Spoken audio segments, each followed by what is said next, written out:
Hello hi అండి, అందరికీ నమస్కారం. My name is Ram. Welcome to CEO TV. ఈరోజు తమిళనాడు రాజకీయాలు రాబోయే రోజుల్లో ఎవరు ముఖ్యమంత్రి సీట్‌ని అవరోధిస్తారా, అధిగమిస్తారా అన్నది చూడాలి. ఎందుకంటే వాడి వేడిగా 4 పార్టీలైతే పోటీ పడుతున్నాయి. మీకు తెలిసింది 3 పార్టీలే. కానీ నాలుగో పార్టీ ఒకటుంది, అది ఎన్‌టీకే పార్టీ. 3 పార్టీలు ఏది అంటే డీఎంకే, అన్నా DMK, TVK and now ఎన్‌టీకే. ఎన్‌టీకే party గురించి చాలామందికి తమిళనాడులో తెలుసు కానీ బయట లాంగ్వేజెస్ పర్సన్స్‌కి ఎవరికీ తెలీదు. అయితే ఇక్కడ నేను చెప్పాలనుకున్న విషయం ఏంటంటే టీవీకే పార్టీ గురించి. టీవీకే పార్టీ పెట్టిన కాంచి కూడా విజయ్ దళపతి, అదే మన ఇళయ దళపతి విజయ్‌కి ఎవరికైతే ఉందో చిక్కులు ఎదుర్కొంటానే ఉన్నాడో, రోజు రోజుకి ముళ్ళు తొక్కుతూ అతను మెట్లెక్కుతూనే ఉన్నాడు. అతను సీఎం సీట్ చేరుకుంటాడా లేదా అనేది పక్కన పెడితే, అతను ఎప్పుడు కింద పడిపోతానే ఉన్నాడో వైకుంఠపాలెంలో, మళ్ళీ అతను లెగిసి నుంచుంటున్నాడు. ఈసారి పడింది పెద్ద పాము తొక్కిస్తుంది అతన్ని. ఎందుకంటే అతని భార్య అతని మీద కేసు పెట్టింది. అదేంటంటే డివోర్స్ కేసు. ఓకే. ఆ డివోర్స్ కేసు ఏంటంటే, నా భర్త ఫారిన్ కంట్రీస్‌లో ఒక నటితో ఎక్కువ క్లోజ్ రిలేషన్‌షిప్స్‌లో ఉంటున్నారు. ఎక్కువ ఫారిన్ టూర్స్ చేస్తున్నారు. కనీసం అతను రాజకీయాలు కూడా పట్టించుకోకుండా అతను ఎక్కువ ఫారిన్ ట్రిప్స్‌లోనే ఉంటున్నాడు. ఆ హీరోయిన్ ఈ మధ్య కాలంలో నా భర్తతో నటించిన హీరోయిన్. ఆవిడ చాలా ఫేమస్ హీరోయిన్.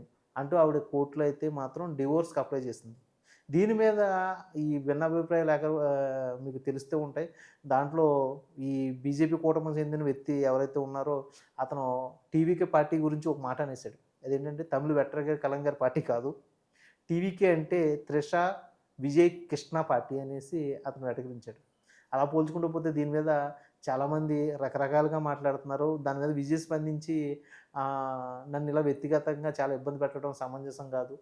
పర్సనల్స్ తీసి బాధ పెట్టడం సమంజసం కాదు అంటూ హింట్ ఇచ్చినట్టా, లేకపోతే దాని మీద అతను మనోవేదన వ్యక్తం చేస్తున్నారో తెలీదు. ఇప్పటి వరకు విజయ్ గారి పార్టీలో కనీసం మేనిఫెస్టోలు కూడా సరిగ్గా లేదు. ఆ టీమ్ కూడా మేనిఫెస్టోలు సరిగ్గా తయారు చేయలేదని చేసి రకరకాల భిన్నాభిప్రాయాలు ఏర్పడుతుంటే, ఈసారి ఈ పెద్ద పాము టోటల్‌గా విజయ్ పార్టీని క్లోజ్ చేసే విధంగానే ముందుకు తీసుకెళ్ళిపోయింది. మరి సంగీత స్వర్ణలింగం, ఇప్పుడు ఈ విజయ్ గారి భార్య ఎవరైతే ఉన్నారో ఈవిడ గురించి మీరు పూర్తిగా తెలుసుకోవాలి. ఎందుకంటే ఆవిడ ఒక ఫ్యాన్‌గా విజయ్‌కి దగ్గరయ్యి దాదాపు 26 ఏళ్ల వైవాహిక జీవితంలో విజయ్‌తో చాలా క్లోజ్‌గా ఆవిడ అసోసియేట్ అయ్యి, విజయ్ కష్ట నష్టాల్లోనూ, బాధల్లోనూ, ప్రతి విషయంలోనూ పాలుపంచుకుంటూ ఇద్దరు బిడ్డలకు తల్లై, విజయ్ గారికి ఈరోజు ఆవిడ వెన్నుదన్నుగా నిలిచే ప్రయత్నంలో విజయ్ గారు మరి ఇలాంటి నిర్ణయం తీసుకోవడం వల్ల ఆవిడ ఎందుకు దూరమైంది? దాదాపు 5 ఏళ్ల నుంచి ఆవిడ దూరంగా ఉంటుంది అనేసి తమిళనాడు మీడియా కోడే కూస్తుంది. దాని మీద కూడా ఆవిడ స్పందిస్తూ ఈరోజు ఆవిడ కోర్ట్‌లో అప్లై చేసిన డైవర్స్‌లో కూడా ఆవిడ రాసిన విషయం ఏంటంటే, దాదాపుగా నేను 4 ఏళ్ల నుంచి విజయ్‌కి దూరంగా ఉంటున్నాను. నన్ను వ్యక్తిగతంగా చిత్రహింసలు పెడుతున్నాడు అంటూ ఆవిడ మనోవేదన వ్యక్తం చేసింది. దీంట్లో విజయ్ తల్లిదండ్రులు కూడా ఏమీ అతిశయోక్తులు కాదు. వీళ్ళు కూడా విజయ్‌కి అటు ఇటుగా ఉన్నారు అనేసి అక్కడ ఆవిడ చెప్తున్న మాటది. దీంట్లో కొడుకు, కూతురు కూడా విజయ్‌కి దూరంగా ఉన్నారనేసేసి చాలామంది చెప్తున్న తమిళ మీడియా వర్గాల యొక్క విషయం. ఎందుకంటే విజయ్ కొడుకు ఎవరైతే ఉన్నాడో అతను దాదాపుగా 5 ఏళ్ల నుండి వాళ్ళ అమ్మకి దగ్గరగా విజయ్‌కి దూరంగా ఉంటున్నాడంట. అటువంటి వ్యక్తిని విజయ్ ఈ మధ్య దగ్గరికి తీసుకొని నీ ప్రొఫెషన్‌లో నేను హెల్ప్ చేస్తాను. కొంచెం నువ్వు హీరో అవుతానంటే దగ్గర రా అంటే, అతను నేను హీరో అవ్వను, నేను డైరెక్టర్ అవుతాను. అది నేను నా ఓన్ ప్రొడక్షన్‌లో నేను చేసుకుంటాను. మీ దగ్గరికి నేను రాను అంటే, అది ఓన్ ప్రొడక్షన్‌లో ఇప్పుడు సందీప్ కృష్ణ హీరోగా అది తెరకెక్కుతున్న సబ్జెక్ట్ అది. అంటే మీకు తెలియని విషయం ఏంటంటే, మీకు విజయ్ కొడుకు కూడా రిలేషన్‌షిప్ లేదు. అండ్ కూతురు విషయంలోకి వచ్చేటప్పుడు కూతురు కూడా తమిళనాడులో లేదు, లండన్‌లో ఉందనేసేసి ఒక టాక్. ఇలా పోల్చుకుంటూ పోతే విజయ్‌కి తన వ్యక్తిగత జీవితంలో ఎవరు దగ్గరగా లేరు. అంటే ఇక్కడ ఒక మీడియా కథనం ఏం రాస్తుందంటే, విజయ్‌కి బాగా యాటిట్యూడ్ ప్రాబ్లమ్. ఎంత యాటిట్యూడ్ అంటే అతని ఫ్యాన్స్‌ని కూడా దగ్గర రానివ్వడు.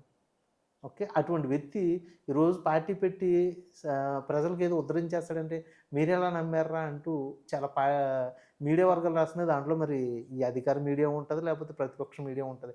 అయితే నాకనిపించిందేంటంటే ఇప్పుడు సంగీత స్వర్ణలింగం గారికి వచ్చిన సమస్య 4 సంవత్సరాల క్రితం, 5 సంవత్సరాల క్రితం వచ్చిన సమస్య. ఆళ్ళప్పుడే వి ఇద్దరు విడిగా ఉంటున్నారు. కానీ ఇప్పుడే ఆవిడ డైవర్స్ అప్లై చేయడానికి గల కారణం ఏంటి అంటే, ఆవిడ ఎనకాల ఏదో ఒక పార్టీ సపోర్టెడ్‌గా ఉందని. ఎందుకంటే సంగీత ఇప్పుడు గనక నువ్వు విజయ్‌ని వారించి నీకు రావాల్సిందే లేకపోతే నీకు ఒక భుక్తిని నువ్వు ఏర్పరచుకోకపోతే విజయ్ లైఫ్‌లో నీకేమీ చేయడు. త్రిష నిన్నేమి ముందుకు తీసుకెళ్ళనివ్వదు. త్రిష, విజయ్ ఈ ఎలక్షన్స్ అయిపోయిన తర్వాత పెళ్లి చేసుకుంటారేమో. దానికి నువ్వు ఆలోచన రీతిగా ముందుకెళ్ళడం బెటరు.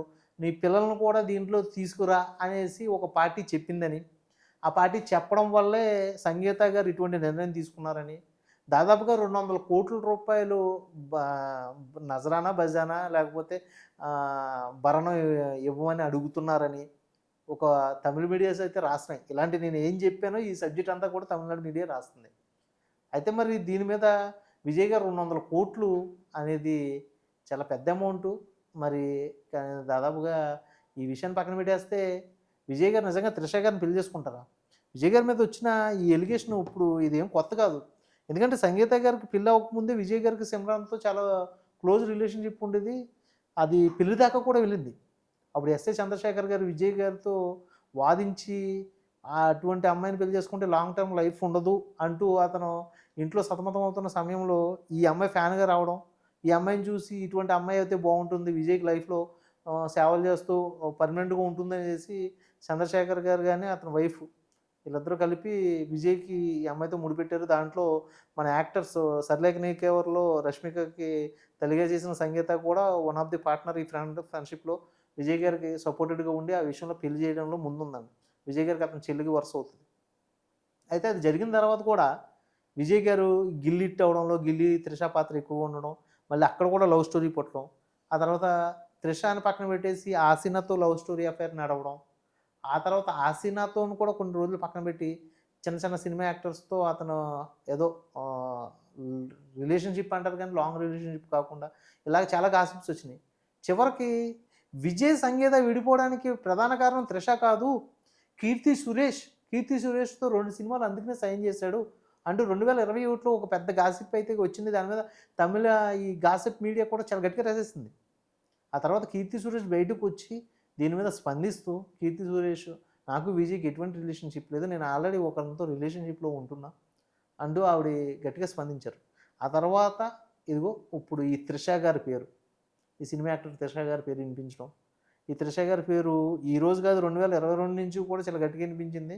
అప్పట్లో బీజేపీ గవర్నమెంట్ ఎక్కువగా విజయ్ గారికి యాంటీగా ఉండడం వల్ల చాలా చోట్ల విజయ్ గారు చాలా హోటల్స్‌లో త్రిషతో రిలేషన్‌షిప్‌లో ఉంటున్నాడు. త్రిష ఇంట్లోనే విజయ్ ఉంటున్నాడు అంటే మీడియా కథనాలు రాసింది. మరి ఆ విధంగా విజయ్ గారి యొక్క లవ్ అఫైర్స్ ఇష్యూ ఈరోజు ఇదేం కొత్త కాదు. మనకందరికీ తెలియని విషయం అనుకో, తమిళనాడు మీడియాకంతే మాత్రం ఇది చాలా కోకొల్లలుగా తెలిసిన గాసిప్సే. ఇవన్నీ దాటుకుని విజయ్ గారు ఇంత దాకా వెళ్ళి ఫ్యాన్స్ ఫాలోయింగే కాదు, ఈరోజు అతన్ని తమిళ మీడియాని తమిళ్‌లో అతను ఆదరించే ప్రేక్షకులు ఎక్కడెక్కడైతే ఉన్నారో ఆళ్ళందరికీ కూడా విజయ్ అనేవాడు చాలా సుపరిచితుడు. మరి అతనికి ఇటువంటి సమస్య ఎదుర్కొంటూ ఈసారైనా మరి ఈ సీఎం సీటుకి గాని, రాజకీయాలకు గాని ఆయన ముందుకెళ్ళి మరి రాజకీయ పీఠం అవరోధిస్తాడా? లేకపోతే అధిగమిస్తాడా? లేకపోతే సక్సెస్ అవుతాడా? అనేది చూడాలి మరి. దీంట్లో మరి విజయ్ ఇయన్నీ అధిగమించి పరమపద సోపానం ఎక్కుతాడా? లేకపోతే ఇంకా ముఖ్యమంత్రి సీటు కలగానే మిగిలిపోయి ఆయన మళ్ళీ కమ్‌బ్యాక్ సినిమాకి అంకితం అయిపోతాడో చూడాలి మరి. ఇది మరి విజయ్ అండ్ సంగీత స్వర్ణలింగం యొక్క వ్యక్తిగత జీవితం గురించి జరుగుతున్న తమిళ మీడియా రచ్చ. ఇది మీకు అందరికీ అర్థమైందని నేను అనుకుంటున్నాను. ఈ వీడియో కనుక మీకు నచ్చినట్లయితే first of all please like చేయండి, సబ్స్క్రైబ్ చేయండి, మీ ఫ్రెండ్స్‌కి ఫార్వర్డ్ చేయండి. ఇలాంటి మంచి వీడియోతో మీ ముందుకు వస్తాను. అప్పటి వరకు సైన్ అవుట్ మీరు రామ్.